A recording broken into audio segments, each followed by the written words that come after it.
Hey everyone, and welcome back to my channel. Now, if you're watching this, you probably just got your hands on the brand new iPhone 16e. Now, today I'm going to walk you through the first 9 things that you should do as soon as you get your hands on this device. Now, these simple tweaks will improve the battery life, the customization, and overall the user experience. So let's dive right into it. So privacy is key. The iPhone 16e allows you to lock and hide apps you don't want others to access. For that, you just have to long press on any of your apps and then click on Require Passcode. If you set up a face detection, then it will also work with that instead of the passcode. Now you can decide between Require Passcode and Hide and Require Passcode. The first one just locks your app and you have to enter the passcode to access it. And the second one will also hide it and it will be in a separate hidden folder which seems to be empty first, but once you punch in your passcode or unlock it with your Face ID, you get access to all of the hidden apps. Now the next thing I would do once I get my new smartphone is to set a battery charging limit.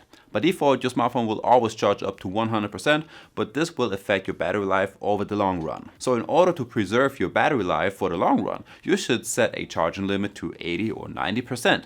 Most of the time, 80% will just easily get you through the day and even half of the next day. And since most charge their phone at night anyways, it's just the best way to make sure your battery life lasts longer. Alright, there are a few display settings I would change on my new iPhone, and the first one is the auto lock feature. You will find this one in the display and brightness settings, and by default it is set to 30 seconds, which is really short. I would at least put it on 2 minutes, if not longer. I personally always have my smartphone on 5 minutes, since once I'm done I press the lock button anyway. It's just kind of annoying if you're writing something or doing something else on the phone, and then you get distracted by someone for a few seconds, and then you will have to unlock your phone once again. What I would also do is to enable the raise to wake feature if it's not already toggled on. This one turns on your display once you pick up your phone, and then will instantly be unlocked if you have the Face ID, and like this it's so much faster to unlock your smartphone. The next one lets you customize your apps. Just long press on your display until it goes into the jiggle mode. Now press the edit button in the top left corner and tap on customize. Now you got a bar on the bottom end of your display with which you can enlarge app icons or make them smaller. You just have to know that the text underneath the app will disappear once you make the apps larger. So you have a light, dark, and an automatic mode, and then you have the tinted mode. With this one you can choose the color of your liking for your apps, and basically everything on your display will turn into this color.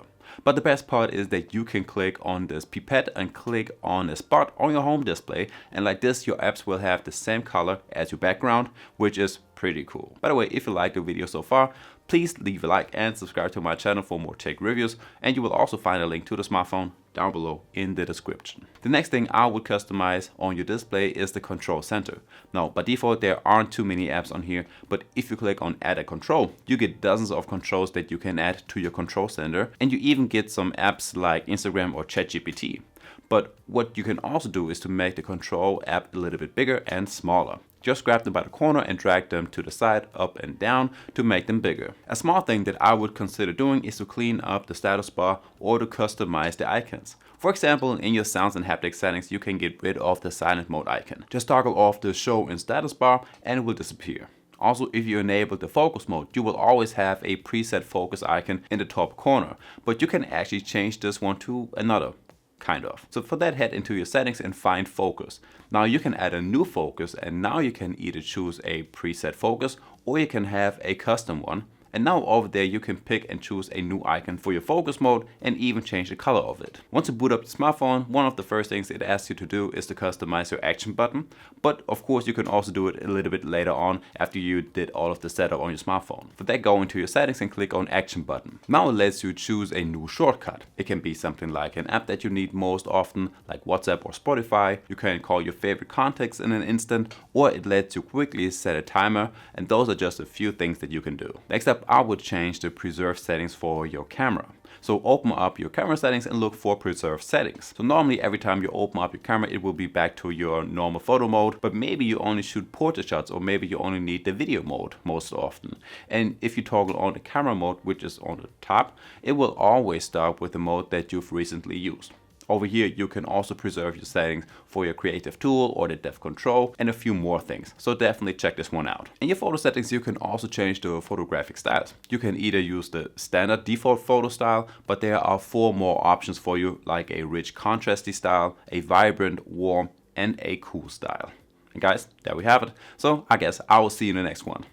Peace.